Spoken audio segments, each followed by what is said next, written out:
Anna, Integrative Nutritionist with Aim Clinics and your Wellness Wednesday host. Today's topic is proper hydration.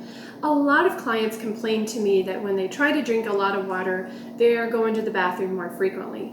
And what this means is that we might be missing out on some minerals in the water. Your body is not absorbing the water and instead passing straight through you. So electrolytes are minerals that are critical for the body. They are magnesium, sodium, potassium, calcium, among others. They're really important for fluid balance, blood pressure, and so many more functions in the body. So a simple fix to this, especially if you use a reverse osmosis water system in your kitchen for your drinking water, because that takes out all of those beneficial minerals, is to simply add them back in.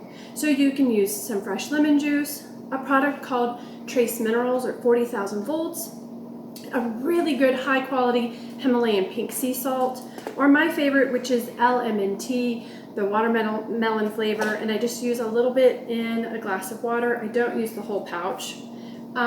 Especially if you are sweating or using an infrared sauna or you're outside in the summer sun, you definitely want to be replacing your electrolytes. So just add a little bit of sea salt or one of these products to your water so that you can absorb all of that great hydration. Take care.